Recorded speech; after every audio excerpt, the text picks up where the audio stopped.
Hi everyone, welcome back to the channel study portal. Study portal पर आप सभी लोग का एक बार फिर से स्वागत है और हम कर रहे हैं एडमिन एंड फाइनेंस के मॉक टेस्ट सीरीज, जो कि आपके सभी एग्जाम के लिए इंपॉर्टेंट है। चाहे आप प्रिंसिपल की तैयारी कर रहे हैं, वाइस प्रिंसिपल की तैयारी कर रहे हैं, असिस्टेंट कमिश्नर, एएसओ, एसएसए या फिर ऐसा कोई भी एग्जाम जिसमें आपके सेंट्रल गवर्नमेंट रूल्स आते हैं, ये आपके लिए बहुत ही इंपॉर्टेंट है। तो हम इससे पहले 2 टेस्ट सीरीज ऑलरेडी कवर कर चुके हैं। अगर आप लोगों ने वो नहीं देखी है तो वो भी आप जाकर देख सकते हैं। और अगर आप लोग इस चैनल पर नए हैं और चैनल को अभी तक सब्सक्राइब नहीं किया है तो चैनल को सब्सक्राइब करके बेल आइकन को प्रेस कर लीजिए, ताकि जैसे वीडियो अपलोड की जाती है उसकी नोटिफिकेशन आप सभी लोग को मिल सके। आप हमें सोशल मीडिया पर फॉलो कर सकते हैं, इंस्टाग्राम, टेलीग्राम, फेसबुक, व्हाट्सएप पर आपको हर एक डिटेल्स मिल जाती है। साथ ही आप अपनी डिटेल्स हमारे साथ शेयर कर सकते हैं अगर आप ये ऐसे किसी भी एग्जाम की तैयारी कर रहे हैं जहां आपका एडमिन एंड फाइनेंस का पोर्शन आता है। अपना नाम लिखेंगे, जैसे अगर आपका नाम जो है अशोक है तो आप अशोक लिखेंगे, स्पेस देके आपकी सिटी, अगर आपकी सिटी जैसे दिल्ली है तो आप दिल्ली लिखेंगे, स्पेस देके आपका एग्जाम, सपोज एनवीएस प्रिंसिपल है तो आप एनवीएस प्रिंसिपल लिखेंगे और आप हमें शेयर कर देंगे हमारे व्हाट्सएप नंबर 8447410108 पर। इस पर आपको सारी अपडेट्स मिलती रहती है। साथ ही इसकी पीडीएफ आपको हमारे टेलीग्राम चैनल और व्हाट्सएप पर ब्रॉडकास्ट के थ्रू भी आ जाती है। अगर आप तैयारी कर रहे हैं प्रिंसिपल वाइस प्रिंसिपल की तो ये नोट्स का सैंपल है। इसमें जो है 12 बुक आपकी पूरी आती हैं, हिंदी और इंग्लिश दोनों ही मीडियम अवेलेबल है। इसमें आपका कंप्लीट सेट कवर होता है, आपका पूरा का पूरा पेपर कवर होता है, चाहे वो आपका जनरल पेपर हो, एडमिन फाइनेंस है, आपकी साइकोलॉजी है, सारा इसमें आपका कवर रहता है। ठीक इसी तरीके से एनवीएस, यूपीएससी और ईएमआरएस सभी के लिए जो है नोट्स अवेलेबल है, वो भी आप ज्वाइन कर सकते हैं। अगर आप हमारे साथ हमारे लाइव या रिकॉर्डेड बैच में जुड़ना चाहते हैं तो उसके लिए आप हमारी ऐप डाउनलोड कर सकते हैं, स्टडी पोर्टल एकेडमी। इसका लिंक आपको नीचे डिस्क्रिप्शन बॉक्स में मिल जाएगा। एंड्रॉइड और आईफोन दोनों के लिए अवेलेबल है। आप सर्च करेंगे जो भी आपका एग्जाम है तो उसके अकॉर्डिंग आपको सारे के सारे कोर्सेज देखने को मिल जाएंगे। कोर्स के फीचर की बात करें तो हमारे कोर्स में पूरा सिलेबस आपका कवर होता है। Admin finance, education psychology, office procedure, सब चीजें हम कवर करते हैं। आपकी टॉपिक वाइज पूरा मॉक टेस्ट सीरीज इंक्लूडेड है। और अगर आप नोट्स लेते हैं, हार्ड कॉपी नोट्स, उसके लिए आपको अलग से प्राइस पे करना होता है। लेकिन अगर आप हमारे कोर्स लेते हैं तो उसके साथ आपको हार्ड कॉपी नोट्स दिया जाता है और लाइव इंटरेक्टिव क्लास होते हैं, तो डाउट सेशन आपके वहीं के वहीं कंप्लीट हो जाते हैं।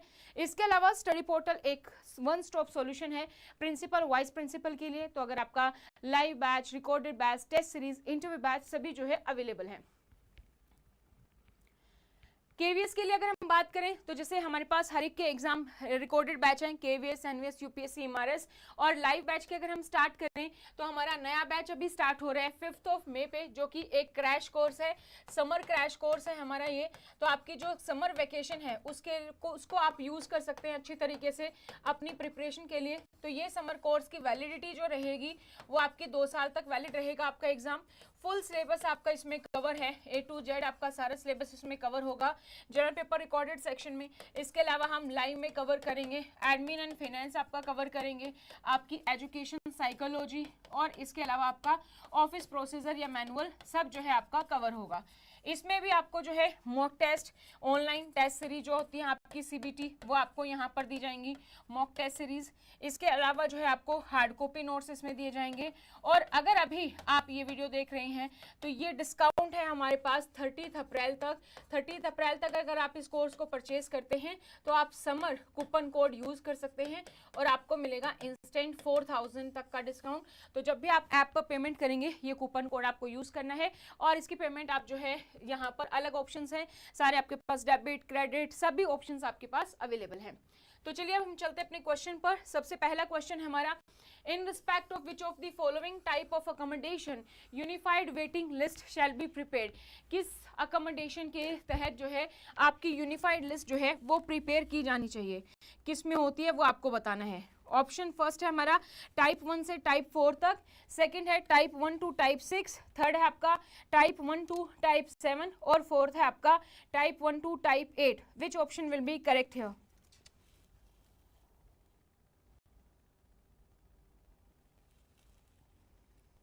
किसके तहत आपका बनाया जाता है? Which option will be correct here? ये है हमारा FRSR से, जहां पर हम सारे रूल्स पढ़ते हैं आपके, जो भी आपके जो आपका अकोमोडेशन है, जो अलॉटमेंट आपको मिलती है वो किस तरीके से मिलती है, वो सारी चीजें हम वहां पर कवर करते हैं। तो यहाँ पर अगर हम बात करें तो राइट आंसर हमारा होगा जो हमारा that will be right option is option number second, 1 to 6 जो है हमारा, ये हमारा यहाँ पर करेक्ट ऑप्शन है। सेकेंड क्वेश्चन है the revise rate of cash handling allowance, जो कैश हैंडलिंग अलाउंस होता है उसके रिगार्डिंग क्वेश्चन आया था। तो revise rate of cash handling allowance for the amount of average monthly cash handled over 5 lakh is, अगर एवरेज कैश जो हमारा रिवाइज रेट है कैश हैंडलिंग अलाउंस का, अगर आप जो है 5 लाख से ज्यादा का कैश हैंडल करते हैं तो उसके लिए कितना है, 500, 700, 1000, 1200, विच option is correct here.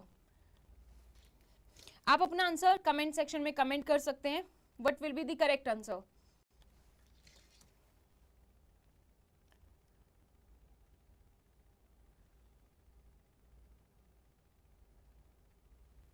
Cash handling allowance आपको बताना है, अगर 5 लाख रुपए से अधिक है तो कितना होगा। तो अगर आपका जो अमाउंट है वो लेस देन और इक्वल टू 5 लाख होता है तो वहां पर हमारी अमाउंट जो है वो है 700, और अगर मोर देन 5 लाख है तो वहां पर हमारा कितना है 1000 रुपए। तो ये आपको याद रखना है। तो यहाँ पर क्वेश्चन में क्या पूछा गया है, मोर देन 1000 पूछा गया है, तो इसलिए हमारा राइट ऑप्शन क्या होगा 1000 rupees. So more than 5 lakh के लिए हमारा कितना है 1000 रुपीज। सो राइट ऑप्शन हमारा थर्ड है। So less than equal to 5 lakh है तो हम देते हैं 700 रुपए कैश हैंडलिंग अलाउंस के तौर पर, मोर देन 5 लाख है तो हम प्रोवाइड करते हैं 1000 रुपए। नेक्स्ट क्वेश्चन की ओर बढ़ते हैं। नेक्स्ट क्वेश्चन हमारा third, in the term of provision under FR, again FR SR का हमारा क्वेश्चन है, और ये क्वेश्चन है हमारा एफआर 22 का, यानी कि ये क्वेश्चन है हमारा अंडर द पे फिक्सेशन। तो पे फिक्सेशन रूल के तहत जो आपका 22 का फर्स्ट का ए क्लोज का सेकंड पार्ट है, सॉरी फर्स्ट पार्ट है, a government servant shall exercise the option to have his or her pay fixed either from the date of promotion or from the date of actual next increment in the pay matrix in lower grade within what period from the date of his promotion। जब भी employ का promotion होता है तो employ को दो option दिए जाते हैं कि आप अपना पे फिक्सेशन कब से करवा सकते हैं। फर्स्ट ऑप्शन है या तो अपनी डेट ऑफ प्रमोशन से ही करवा लो, जिस दिन भी आपका प्रमोशन हुआ है उस दिन से आप करवा सकते हैं, या फिर सेकंड क्या होता है कि जो भी आपकी डेट ऑफ नेक्स्ट इंक्रीमेंट रहेगी आप वहां से करवा सकते हैं। तो एम्प्लॉय को ये ऑप्शन कितने दिनों के अंदर बताना होगा, 1 मंथ, 2 मंथ, 3 मंथ और 5 month, which option will be correct. अगर एम्प्लॉय को पे फिक्सेशन के तहत ऑप्शन दिया जा रहा है कि एम्प्लॉय अपना पे फिक्सेशन करवा सकता है या तो डेट ऑफ प्रमोशन से या डेट ऑफ नेक्स्ट इंक्रीमेंट से, ये ऑप्शन एम्प्लॉय को कितने दिन के अंदर बताना होगा, 1 मंथ, 2 मंथ, 3 मंथ और 5 month. You can comment your answer in the comment section, which option will be correct here. So ये ऑप्शन एम्प्लॉय को बताना होता है अगर आपने पे फिक्सेशन पढ़ा है तो 1 मंथ के अंदर, 1 महीने के अंदर, यानी कि 30 दिनों के अंदर आपको इन्फॉर्म करना होगा कि आपका जो पे प्रमोशन के अकॉर्डिंग आप जो अपनी सैलरी चाहते हैं प्रमोशन या डेट ऑफ इंक्रीमेंट से, वो आपको कितने दिन में बतानी है, 1 मंथ में। So right option is first option है।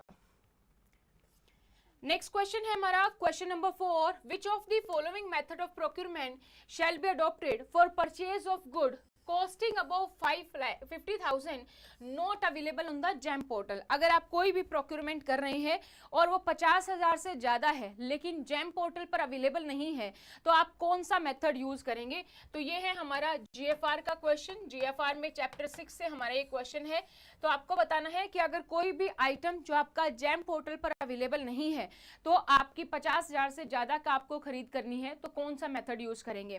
फर्स्ट ऑप्शन है हमारा एडवर्टाइज टेंडर इंक्वायरी, जिसको हम शॉर्ट फॉर्म में बोलते हैं एटीई। सेकंड है एलपीसी, लोकल परचेज कमेटी हमारी।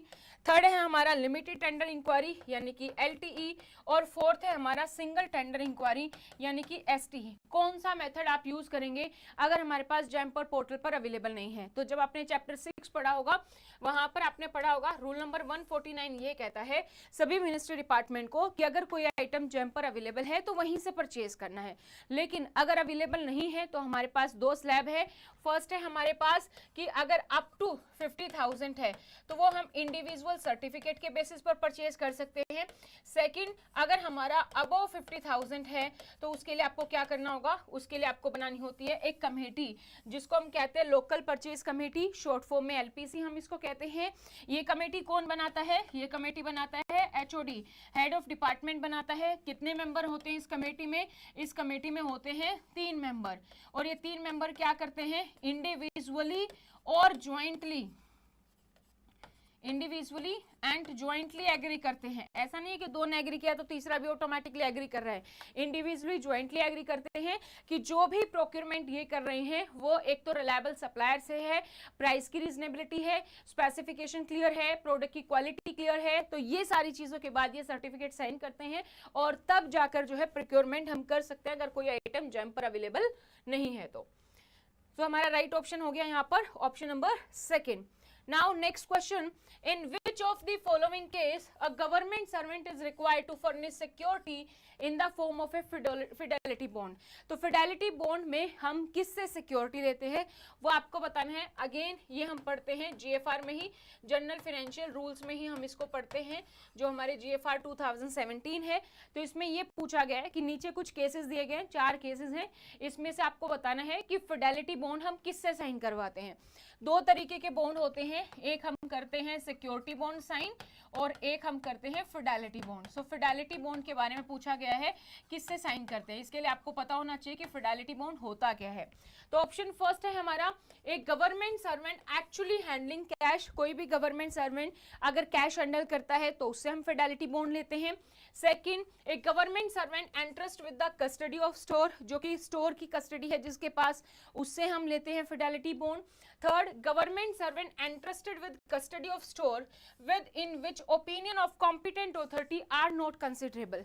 गवर्नमेंट सर्वेंट स्टोर तो हैंडल कर रहा है लेकिन कॉम्पिटेंट अथॉरिटी जो है उसको कंसिडर नहीं करे, उतना जो है हमारा लॉस हो या ऐसा कुछ प्रोडक्ट नहीं है।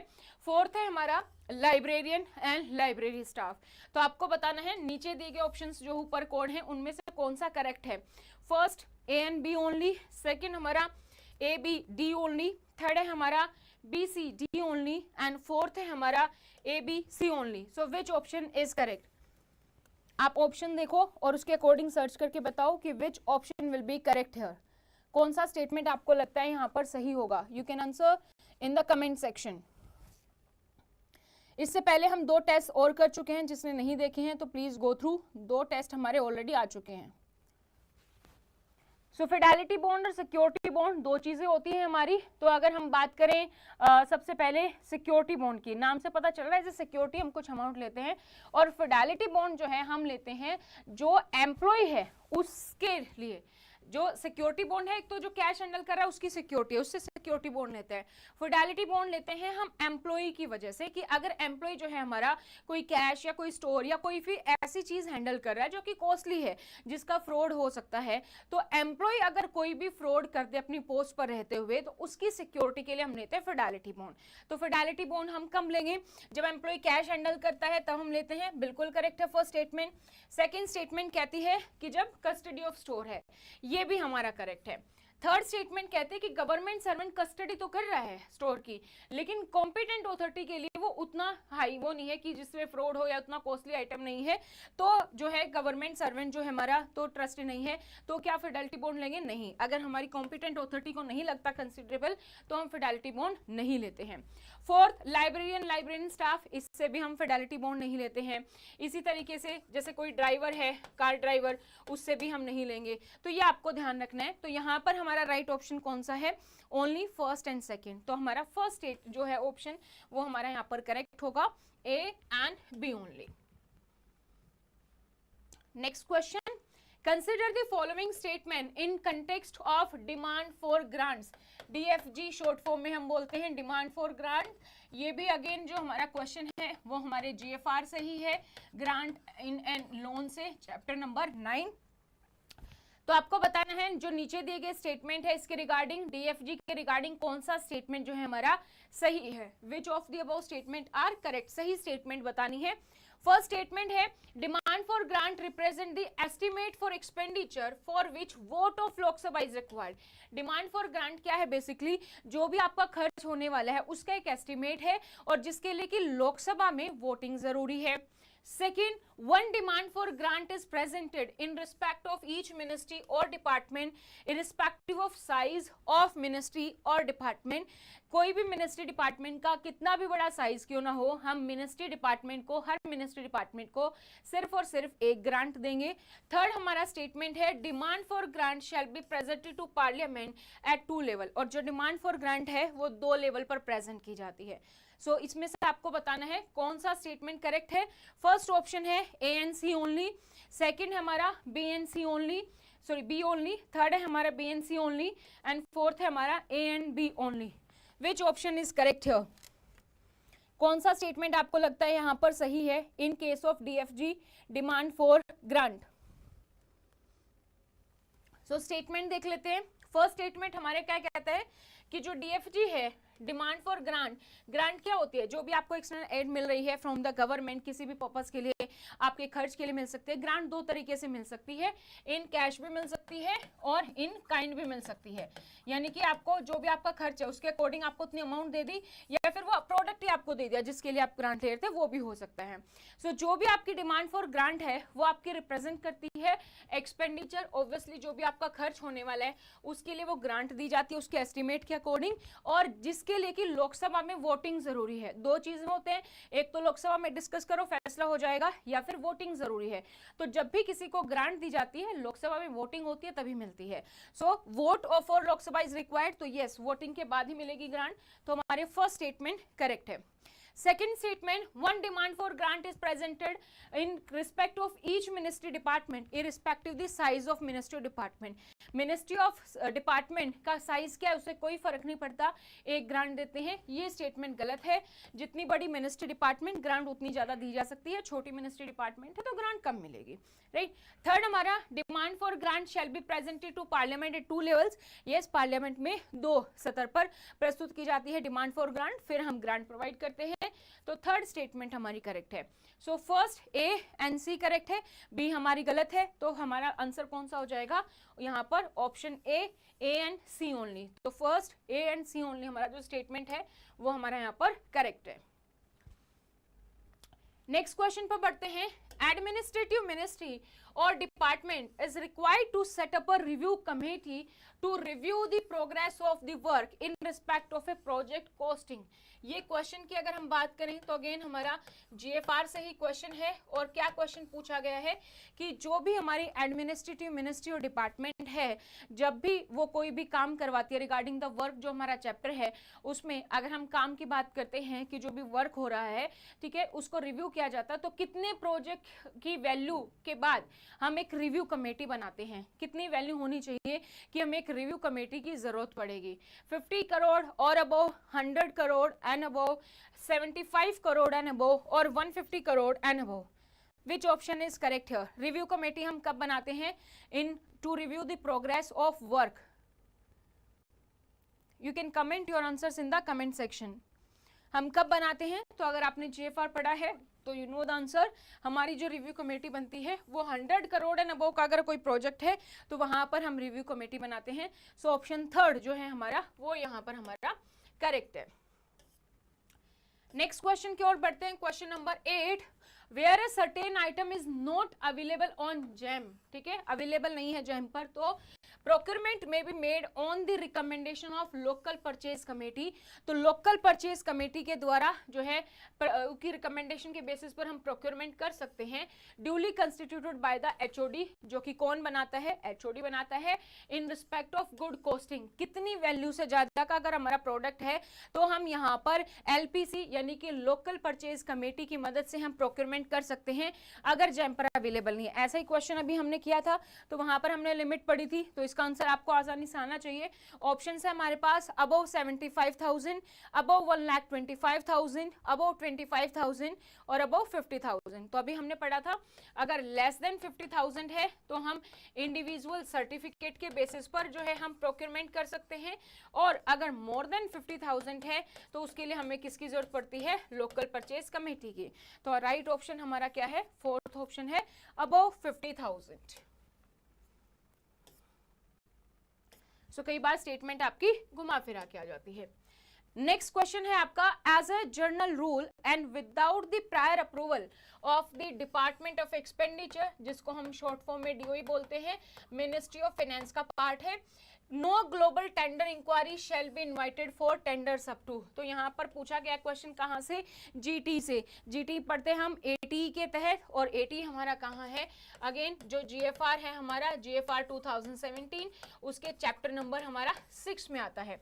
सो जनरल रूल के अकॉर्डिंग आप बिना किसी प्रायर अप्रूवल के, डिपार्टमेंट ऑफ एक्सपेंडिचर के प्रायर अप्रूवल के बिना कितने अमाउंट तक के लिए आप जीटी का यूज कर सकते हैं। ग्लोबल टेंडर इंक्वायरी का यूज कब किया जाता है, बिना अप्रूवल के अकॉर्डिंग, तो कितना अमाउंट होना चाहिए।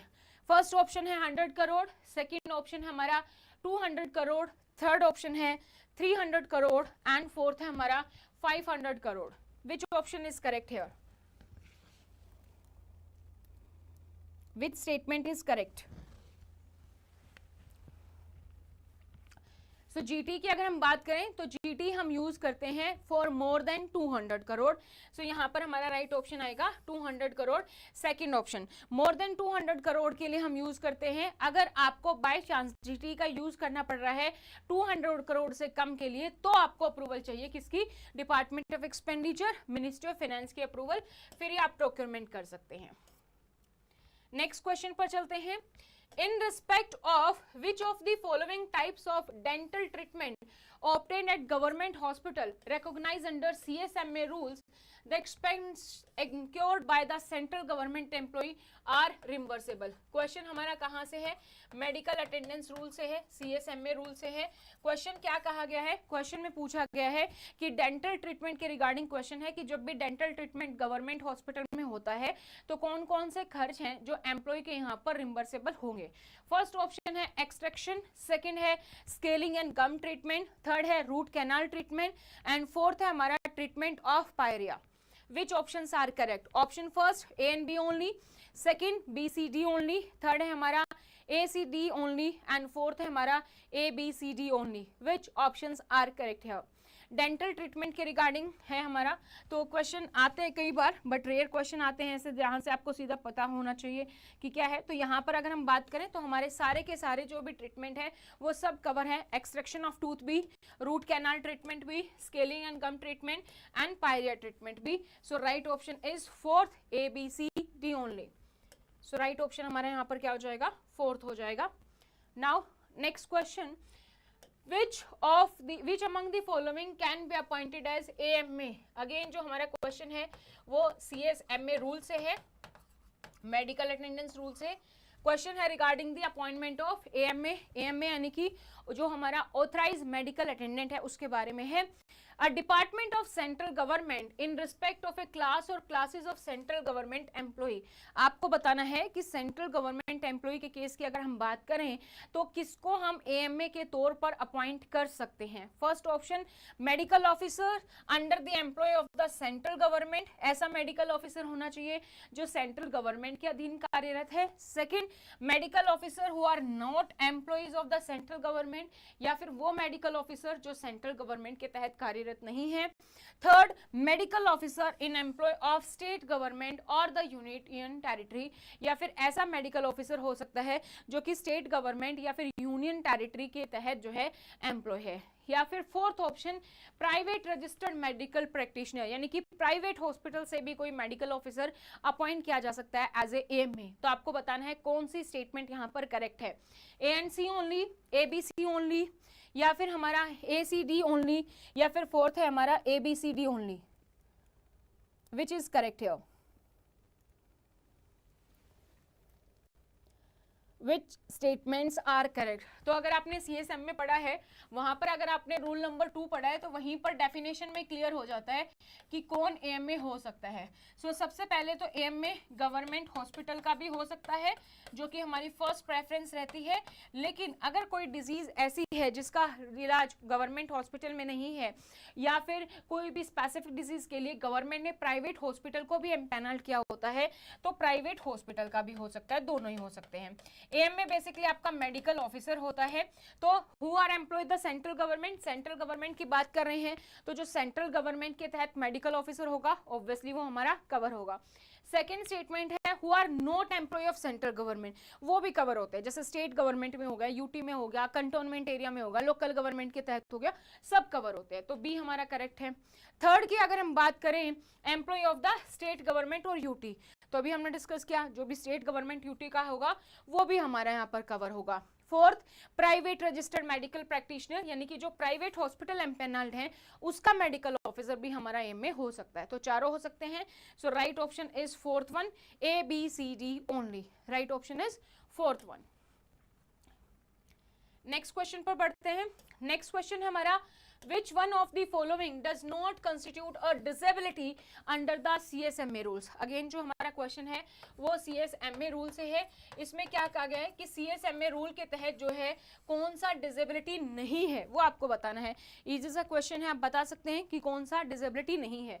फर्स्ट है हमारा लो विजन, सेकेंड है रीनल फेलियर, थर्ड है हमारा लेप्रोसी क्योर्ड, फोर्थ हमारा मेंटल रिटार्डेशन। सो डिसेबिलिटी मिनिमम 40% डिसेबिलिटी होनी चाहिए एज पर RPWD एक्ट, और ऐसे डिसेबिलिटी जो कि आपको आपके वर्क परफॉर्मेंस में अफेक्ट करे, जो आपको काम ना करने दे, ऐसी कोई भी डिसेबिलिटी। सो इसमें से आपको कौन सा लगता है, विच ऑप्शंस आर करेक्ट है? सो फर्स्ट है हमारा लो विजन, लो विजन होगा तो ऑब्वियसली आपका काम इफेक्ट होगा, डिसेबिलिटी है। सेकंड रीनल फेलियर भी है, मेंटल रिटार्डेशन भी है, लेप्रेसी है, लेकिन लेप्रेसी के साथ में क्या दिया गया, क्योर्ड है, वो ठीक हो चुकी है तो अब अफेक्ट नहीं कर रही, तो वो हमारी डिसेबिलिटी अब नहीं है। So right option is option third here.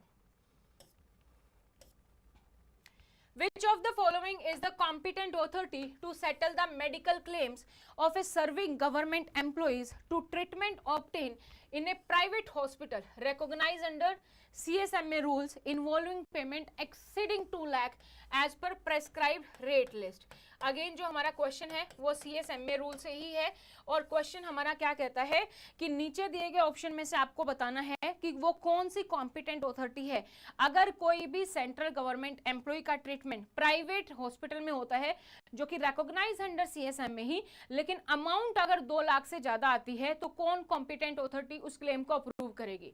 HO head of office, HOD head of department, third department ministry concern in consultation with their respective FA, financial advisor के साथ कंसल्ट करके डिपार्टमेंट मिनिस्ट्री जो है यहाँ पर अप्रूव करेगी। Fourth है हमारा MOHFW, ministry of health and family affair.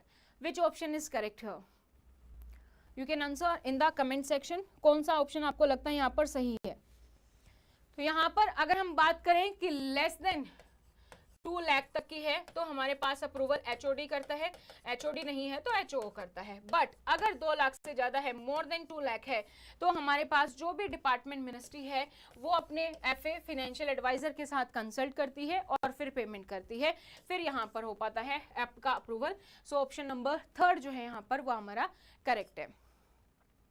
Next question है question number 14। If an order of suspension has been reviewed by the competent authority and it is decided to extend the suspension, how much maximum period the suspension can be extended at a time? ये हमारा question है CCA rule से suspension के बारे में, यानी कि rule number 10 से। ये क्या कहता है कि सस्पेंशन के केस में अगर कॉम्पिटेंट अथॉरिटी सस्पेंशन ऑर्डर को रिव्यू कर चुकी है और सस्पेंशन को एक्सटेंड करना जो है डिसाइड किया गया है, तो एक बार में मैक्सिमम कितने समय के लिए हम सस्पेंशन को बढ़ा सकते हैं? 180 डेज, 120 डेज, 90 डेज या फिर 60 days? Which option is correct here? कितने दिन के लिए हम मैक्सिमम पीरियड के लिए बढ़ा सकते हैं? 180 दिन, 120 दिन, 90 दिन या फिर 60 दिन? Which option is correct?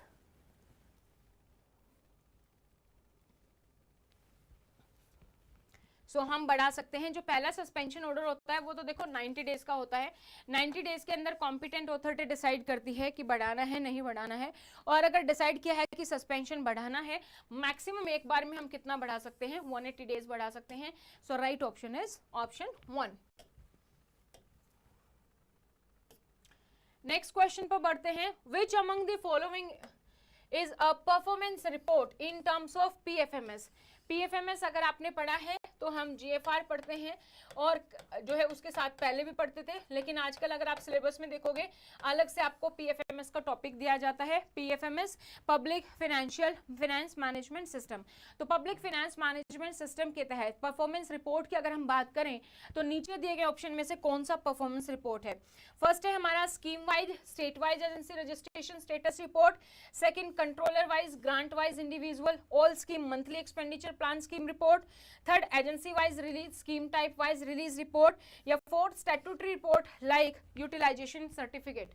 Which options are correct है? आपको बताना है कि अगर हमें किसी की परफॉर्मेंस रिपोर्ट निकालनी है PFMS के तहत तो हम कैसे निकाल सकते हैं, क्या रहेगा मेथड?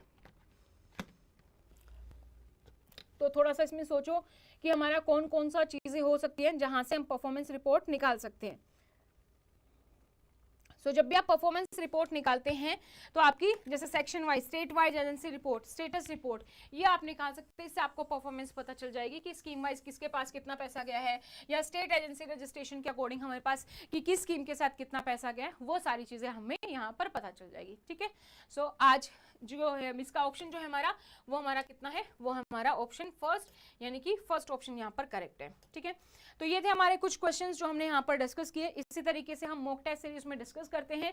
अगर आपने पहले वाली मॉक टेस्ट सीरीज नहीं देखी है तो वो आप जाकर देख सकते हैं। इसी तरीके की आपको टेस्ट सीरीज मिलती रहेंगी जो आप इसके साथ, अगर आप ये टेस्ट सीरीज देखना चाहते हैं तो अगर अभी तक आप लोगों ने चैनल को सब्सक्राइब नहीं किया है तो चैनल को सब्सक्राइब कर लीजिए ताकि वहां पर अपडेट मिलती रहे। और अगर आप नोट्स ऑर्डर करना चाहते हैं तो आप नोट्स ऑर्डर कर सकते हैं। KVS, NVS, EMRS, UPSC सभी प्रिंसिपल के लिए एग्जाम के नोट्स अवेलेबल हैं, स्टडी मटेरियल अवेलेबल है, हिंदी और इंग्लिश दोनों ही मीडियम में अवेलेबल है ये। और अगर आप हमारे बैच के साथ जुड़ना चाहते हैं तो लाइव बैच रिकॉर्डेड बैच दोनों अवेलेबल है। इसके लिए आपको हमारी ऐप डाउनलोड करनी होगी स्टडी पोर्टल एकेडमी, जिसका लिंक आपको नीचे डिस्क्रिप्शन बॉक्स में मिल जाएगा। आप सर्च करेंगे कोर्स का नाम, आपके पास कोर्स आ जाएंगे। रिकॉर्डेड कोर्स हमारे पास सभी अवेलेबल है, चाहे KVS, NVS, UPSC हमारे सबके लिए। और अगर हम कोर्स फीचर की बात करें तो आपका पूरा सिलेबस कवर होता है। स्पेसिफिकली आपका admin, finance, education, psychology, office procedure सब कवर करते हैं हम। और मॉक टेस्ट सीरीज आपकी इसमें है, हार्ड कॉपी नोट्स इसके साथ आपको मिलते हैं और लाइव सेशन आपका जो है होता है इसमें, तो आपके डाउट्स क्लियर हो जाते हैं। तो KVS की अगर हम बात करें तो जैसे रिकॉर्डेड इसी तरीके से NVS, EMRS, UPSC सभी अवेलेबल है। और अगर हम लाइव बैच की बात करें तो लाइव बैच हमारा स्टार्ट हो रहा है अभी, हम समर क्रैश कोर्स स्टार्ट कर रहे हैं जो कि हमारा स्टार्ट हो रहा है अभी 5 मई से। तो अगर आप ज्वाइन करना चाहते हैं तो ये कोर्स आप ज्वाइन कर सकते हैं। इवनिंग में इसकी क्लास टाइमिंग रहेगी 5 बजे 5 o'clock। इसके लिए अभी हमारे पास कूपन कोड चल रहा है समर, तो अगर अभी आप लेते हैं तो इसमें आपको 4000 रुपये का डिस्काउंट है टिल द 30 अप्रैल। तो ये कूपन कोड आप यूज कर सकते हैं समर, इससे आपको डिस्काउंट मिल जाएगा। और अगर आपको लगता है मेरी एलिजिबिलिटी अभी नहीं है लेकिन मैं अभी से तैयारी करना चाहता हूँ तो हमारे पास recorded batch till 7 years exam validity भी है, वो भी आप ज्वाइन कर सकते हैं। 5th मई में आपको 2 years की वैलिडिटी मिल जाती है। तो आज की इस वीडियो में इतना ही। फिर भी आपका कोई भी डाउट है रिगार्डिंग कोई भी क्वेरी है किसी एग्जाम को लेकर, कोर्स को लेकर या फिर नोट्स को लेकर, तो आप हमें हमारे हेल्पलाइन नंबर पर कांटेक्ट कर सकते हैं 8447410108 पर। सो आज के लिए इतना ही। Thank you so much, bye bye, take care, see you in the next video.